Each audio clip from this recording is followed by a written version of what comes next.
mais contar pra gente? Você não vale nenhum. Entendeu? Seu matou, não vale, não matei nenhum, coitado. Não vale. El mayor asesino en serie que existió en Brasil.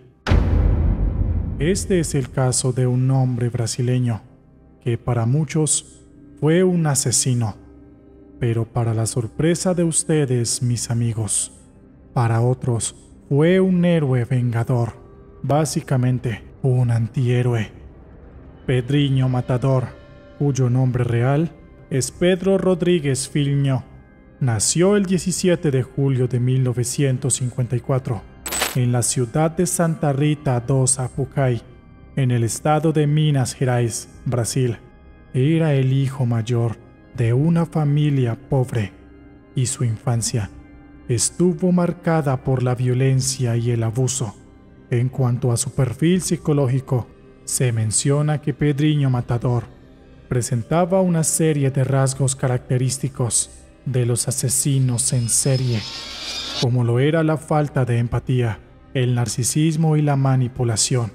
Era conocido por su comportamiento violento y agresivo desde una edad temprana y se involucró en la pandilla local para protegerse a sí mismo y a su familia.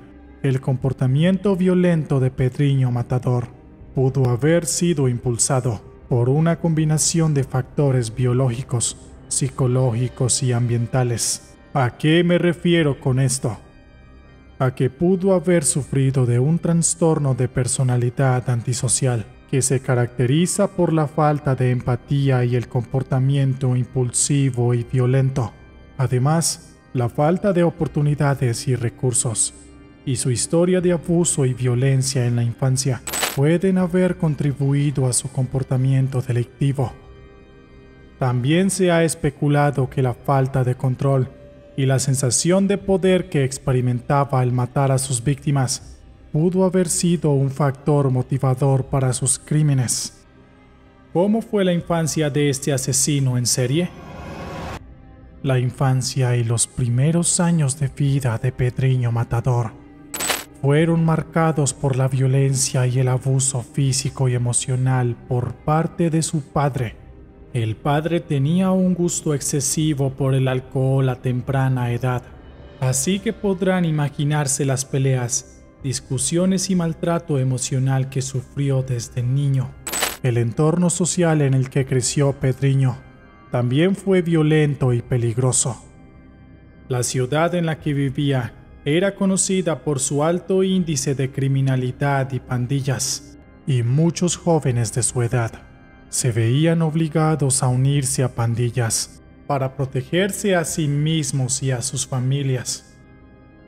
A medida que crecía, Pedrinho se involucró cada vez más en la violencia y el crimen, convirtiéndose en miembro de una pandilla local y cometiendo robos y otros delitos menores.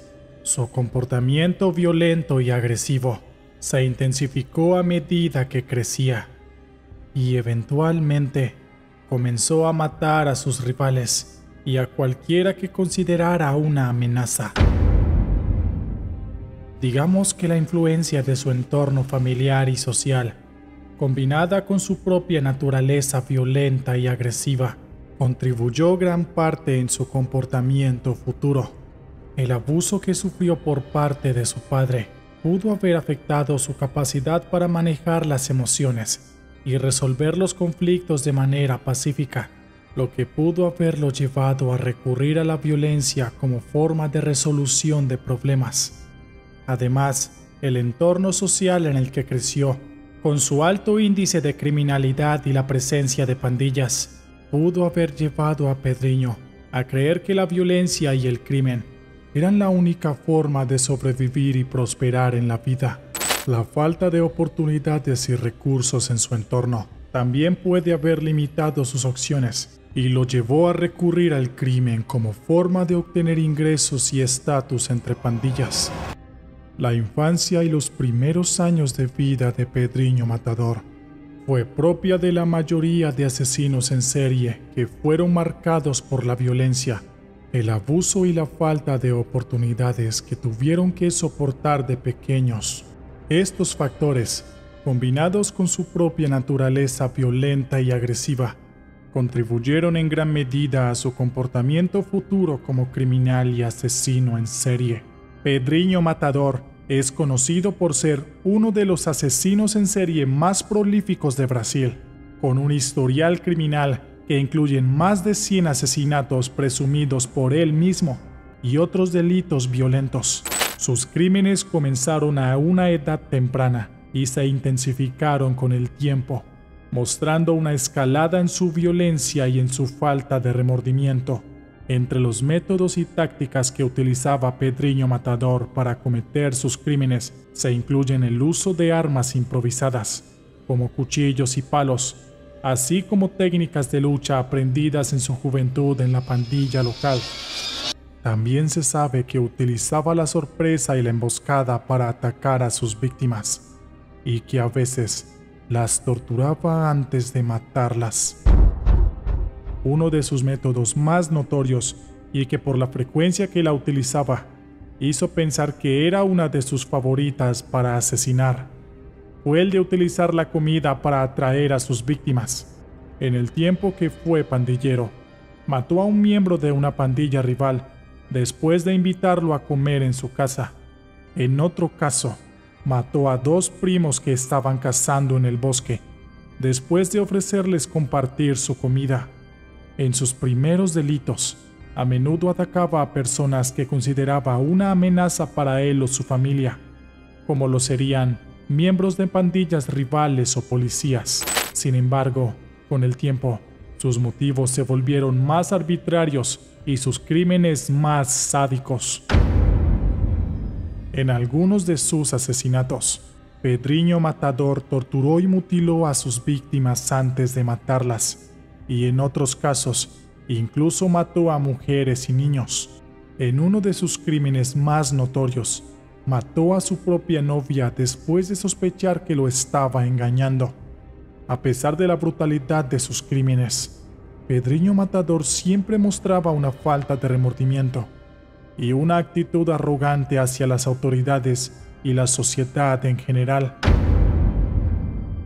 No fue hasta que en el año 1973 fue capturado y encarcelado, después de haber cometido numerosos crímenes durante más de una década. Fue condenado a más de 400 años de prisión por sus crímenes y pasó la mayor parte de su vida adulta en la cárcel. Durante sus primeros años en prisión, Pedrinho Matador mantuvo su actitud arrogante y violenta y se vio involucrado en varios disturbios y peleas en la cárcel. En el año 1996, después de haber matado a más de 50 personas en la cárcel, ya con 30 años cumplidos ahí dentro, comentó que no se arrepentía de nada. Muchas de las personas que asesinó se cree fueron asesinos, violadores y narcotraficantes. Esta historia se hizo viral en redes sociales y por esta razón muchos dijeron que fue un héroe por haber matado a personas homicidas, pero que irónicamente eran como él. Sin embargo, a medida que pasaba el tiempo, comenzó a reflexionar sobre sus acciones y a sentir remordimiento por los crímenes que había cometido. Comenzó a trabajar con otros presos para mejorar la vida en la cárcel y ayudar a los reclusos a rehabilitarse y reintegrarse en la sociedad. También comenzó a trabajar con jóvenes en situaciones de riesgo, hablando sobre su experiencia y tratando de prevenir que otros siguieran su camino. A lo largo de los años, Pedrinho Matador se convirtió en una figura influyente en la prisión y en la comunidad de prevención de la violencia. Trabajó para mejorar las condiciones de vida en la cárcel y ayudar a otros presos a rehabilitarse. Y también habló en público sobre su experiencia y sobre la importancia de prevenir la violencia y el crimen. Finalmente, en el año 2007, después de más de 30 años en prisión, Pedrinho Matador fue puesto en libertad condicional. Durante ese tiempo, trabajó incansablemente para prevenir la violencia y ayudar a los jóvenes en situaciones de riesgo. Usaba mucho las redes sociales e incluso creó un canal de YouTube donde consiguió más de 10.000 suscriptores, junto con una cuenta de TikTok con más de 300.000 seguidores, donde comentaba los crímenes más famosos de la historia. Ayudaba a personas jóvenes y mostraba cómo era su vida regenerada. Ha hablado en conferencias y eventos públicos y ha trabajado con organizaciones sin fines de lucro para prevenir la violencia y ayudar a otros jóvenes a encontrar un camino mejor. Unos cuantos días antes de subir este video, específicamente el 5 de marzo de 2023, fue asesinado frente a su casa, en el barrio Ponte Grande de Mogi das Cruzes, un municipio a las afueras de Sao Paulo, Brasil. Fue disparado y luego supuestamente decapitado con un cuchillo de cocina. El autor del crimen aún es desconocido y la investigación está en curso. En cualquier caso, la historia de Pedrinho Matador es un ejemplo extremo de cómo los factores de un entorno de violencia, una niñez nada agradable y difícil, pueden interactuar para llevar a una persona a cometer crímenes violentos y graves. Él mencionaba en varios videos que ya estaba cansado de todo, y en algunos podcasts en los que estuvo, comentaba que tenía previsto que algún día llegaría su hora de partir, y así fue como partió de este mundo el 5 de marzo. La mayoría de comentarios de gente en sus redes sociales mencionan que es un claro ejemplo de cómo una persona puede regenerarse, cambiar para bien y ser mejor persona. En cierta manera, nos dejó en sus redes sociales entrevistas y conferencias con ideas, pensamientos y acciones de liberación para la juventud. Y hasta aquí el caso de Pedro Rodríguez Filho. Si fue de tu agrado el video, regálame un like y un comentario para saber qué es lo que piensas. Nos veremos hasta el próximo video. Y como dicen por ahí, vámonos que aquí espantan.